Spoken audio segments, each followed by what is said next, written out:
Welcome back to another episode of the Sum Up, guys. My name is Andrew, and this is Chrissy Drew. And we're here to recap what's been happening in music, hip hop, all week. The culture. Let's get to it.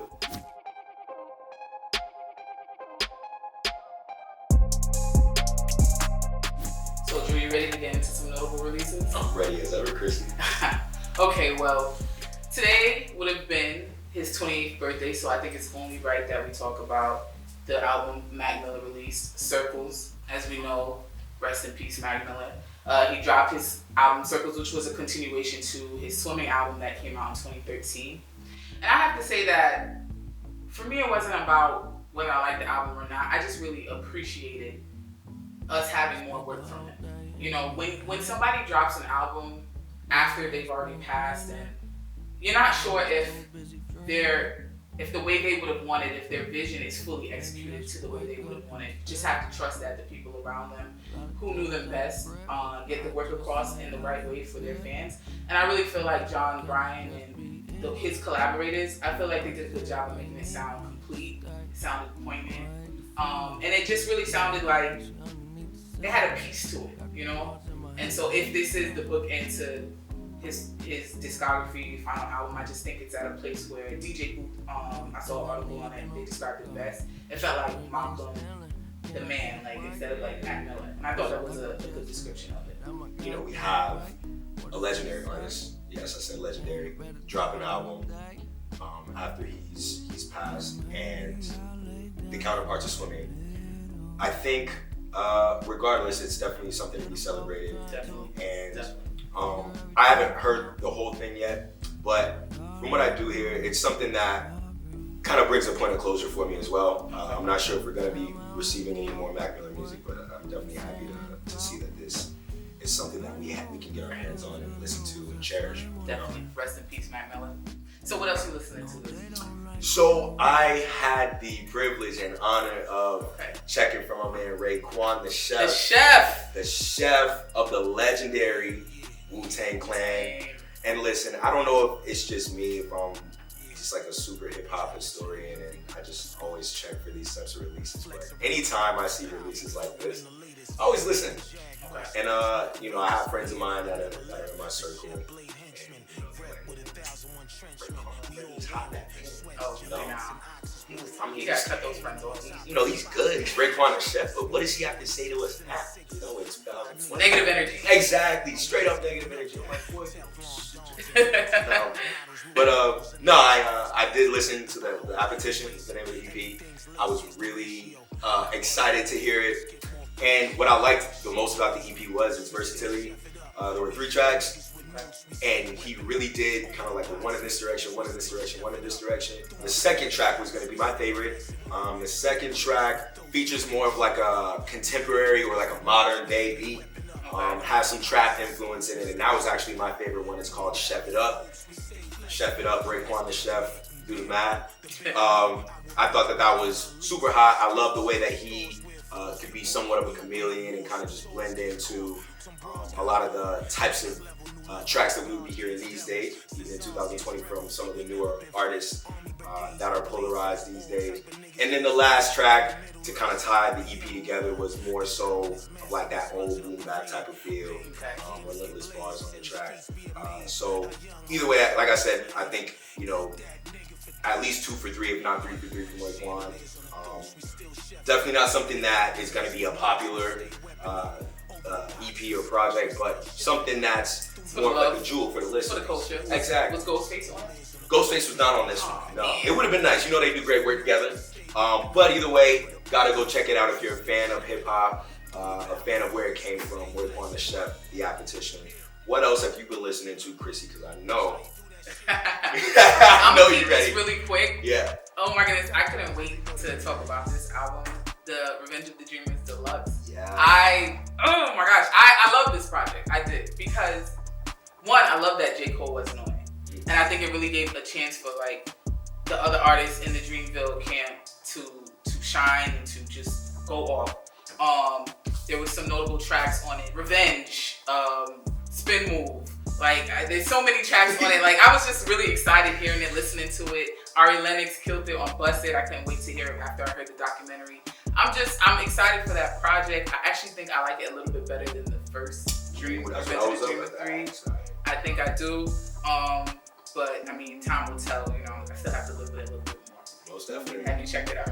No, I've not heard it yet. Obviously, I heard the original Revenge of the Dreamers. I'm really excited to listen to this, and the fact that you said you might have enjoyed this one a little more, right? Even more excitement. And then lastly, the fact that you said that J. Cole took a step away. Yeah. Big boss move from the Don J. Cole. I feel like it's important to do stuff like that whenever you have a label like that. You know, Definitely. So, excited to hear it. That was notable releases this week. Check back in next week. We got some more heat for you. Check it out.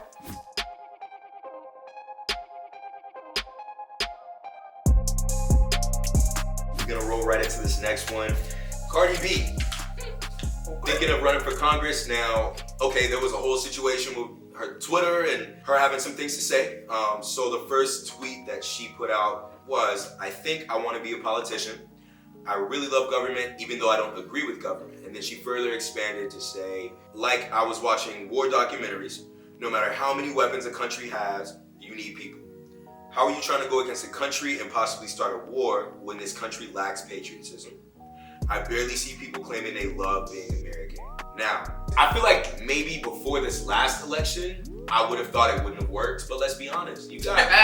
And I'm not here to get political, maybe I am, but you have somebody who is in office right now who has not had experience in that field. Okay. So, based on my fundamental beliefs and based on that being the case over the last 4 years, hell man, I think anything can happen. Cardi, if you want to try to, I don't know exactly what you want to do. I don't know if you want to be president. I don't know if you want to be in Congress. I don't know what the case is. But if she feels like she can do it, I mean, listen, we had many people do things that people always or never believed that they could do. Let's go back to talking about Kanye. Right. When he first came in the game and he was a producer, everybody said, you a producer, bro. You're not a rapper. Don't rap. That's kind of whack. That's really whack. Stop. And now we look at Kanye like one of the best rappers of all time. We collectively. You already campaigning. No, I'm just. All I'm saying, it's not about. No, I get it. I get you feel me? It's not about the person. You could be whatever you want to be. And I'm that guy because I'm that guy. That's it. That's a good message for you. Are a good role model for the kids. Kids. I don't know if that's completely true. We were just talking about role models. There are some things I feel you would be proud of, other things you wouldn't. Let's keep it at that. But what do you have to say? What do you believe when it comes to Cardi B wanting to be a politician and trying to get involved with them? I don't have any opinion on this. I've seen Stranger Things happen. I'm just weak at, I barely see anyone claiming they love America. Like, I mean, alright, but no, I'm with you that too because I chuckle inside. Or love being American. That's funny. Yeah, that's funny. But no, low-key, she has a point though. And I'm not talking about overall because overall, you do have people who say that they love being American. But when we talk about oppressed groups in certain cultures and societies, do we hear a lot of them saying that they love being American? I don't know. They may love to be in America and benefit from the system to a degree, but I think she has somewhat of a point. Well then, Cardi B is your candidate. Barty is the candidate. That's all we have for this week. We outside. That's all about it.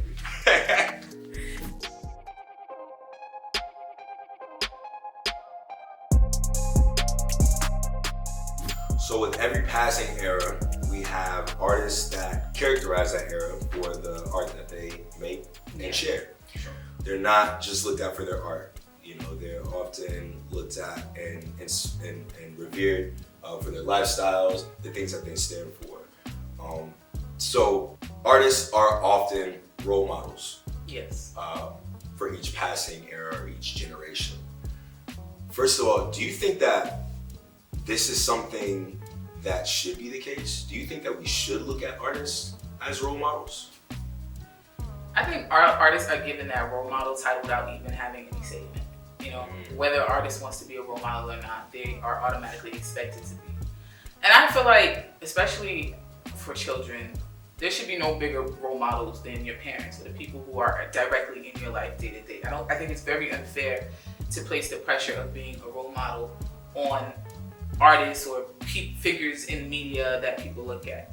Naturally, you know, when people see you doing something that they want to do, they'll look to you and try to take some of what you have going on. But I just feel like we place too much pressure on these artists to be something or to create an image that, you know, is what we feel like people should follow. And I feel like we really need to look more inward or look more into your household or look more into your surroundings, finding a mentor, whatever the solution is to that, rather than expecting these artists to be something that a lot of times they don't live up to. Okay. No, valid points. Definitely valid points. I think, you know, I can agree. Overall, I do think that oftentimes there are other people that we can look at for sources of inspiration. However, I think the line is a little blurred sometimes when it comes to artists being that person in your life to fill a void that perhaps was created due to other circumstances in your life. True. So, for example, you know, a lot of people listen to artists that they feel they can relate to, or they feel has gone through something that they've gone through.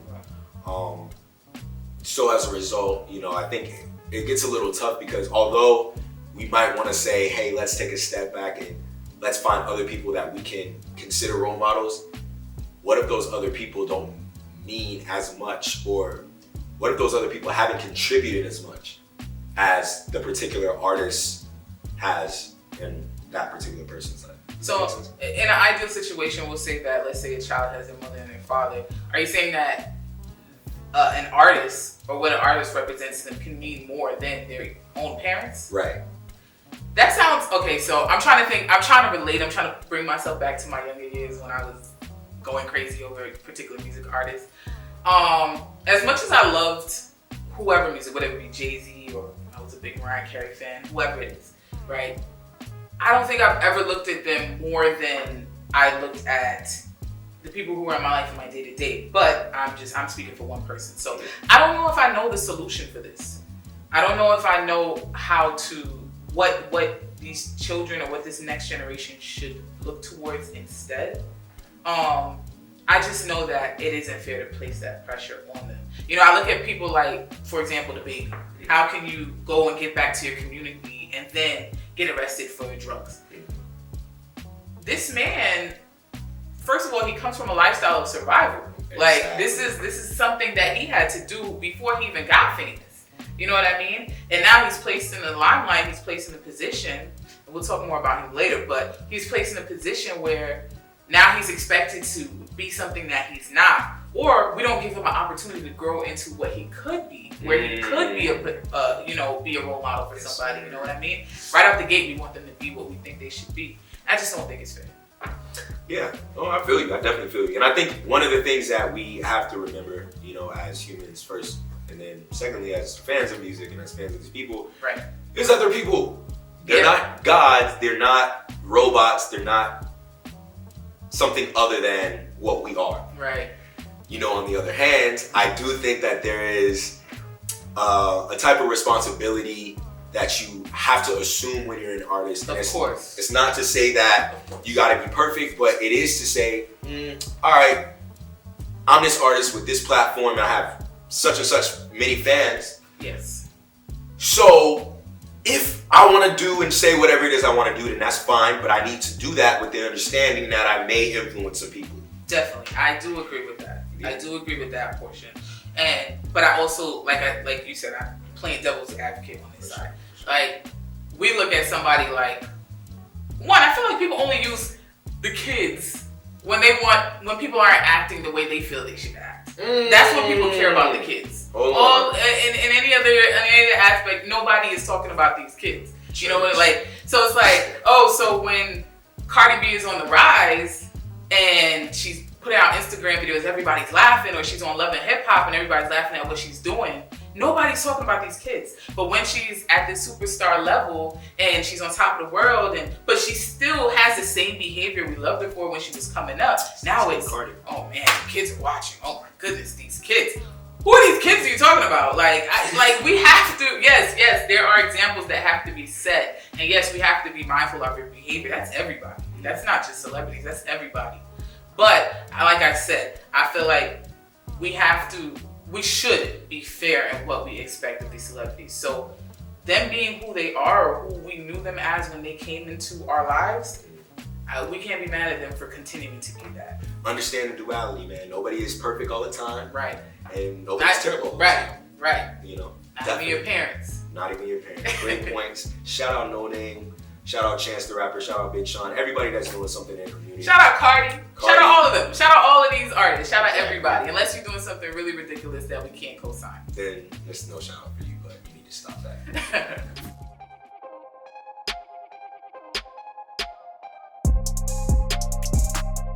So now we're going to get into one of my favorite segments. If you know, you know. Yes. I really like putting the people on to really good talent, you know, new talent.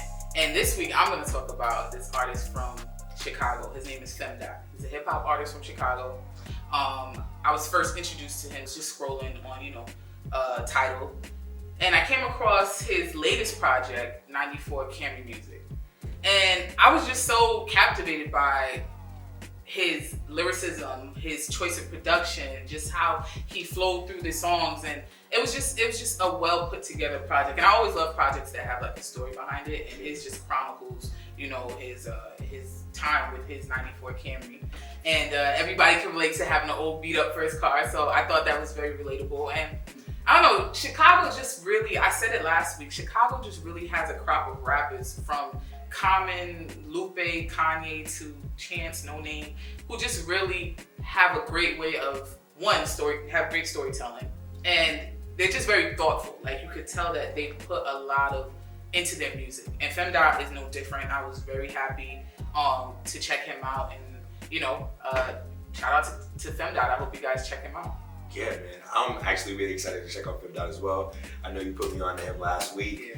Yeah. I've been kind of lax this week with being on top of my music. But I will say that, the way that you described him, it piqued my interest. And these are the types of artists that I think we look forward to hearing from more and Definitely. more, as music, or as time continues in music.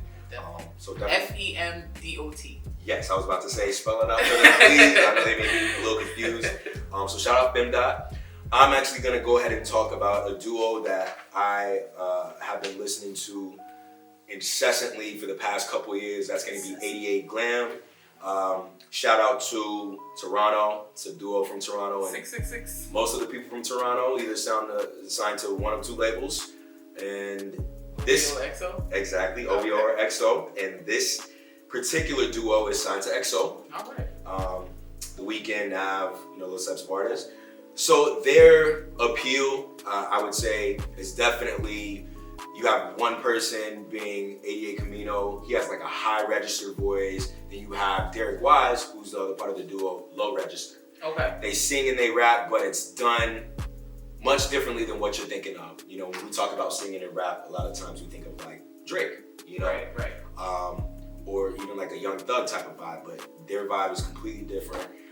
Most recent project was going to be, or is 88 Glam 2, and that's a follow-up to their first project entitled 88 Glam. Very, very, very hard-hitting songs and singles. Probably the most important or the most popular single to come from 88 Glam 2 is going to be Lil Boat. And they had a remix featuring none other than Lil Boat himself. I didn't even have to ask. Exactly, you already knew what it was. So obviously, pretty genius thinking there when it came to throwing somebody on that remix. Again, you gotta check them out. I don't want to say too much about them because I feel like a lot of the magic is in hearing them for the first time and seeing how they gel on the track together. Right. So big shout out 88 Glam, shout out XO. Check them out. Quick question though, how'd you get onto them? Oh, thank you. Actually, Swerve. Shout out Swerve. Shameless plug. Man, my fellow counterparts in Swerve put me on in 2017, I believe. And like I said, I've just been having their music in rotation ever since. Okay. So very special duo, 88 Gram. 88 Gram. And that's it for this week's Sum Up. This was a good episode. It really was though. I enjoyed it. We talked a lot. Yeah, we did. Especially you. I'm just joking. I let it go. Even behind the scenes, I was on one. But I don't know, man. I feel the type of way about some things. You know, I feel like this is the platform. Well, if you feel a way, we want you to leave comments. We want you to like. We want you to review. We want you to share. We want you to do all of that to show us all the love. We're all in hate. We got a little bit of hate. Send us your hate mail. Shout out. Tune in next week for another episode. She look like she go, she do. Hometown hero, feeling myself, can't murder my ego. She hurt my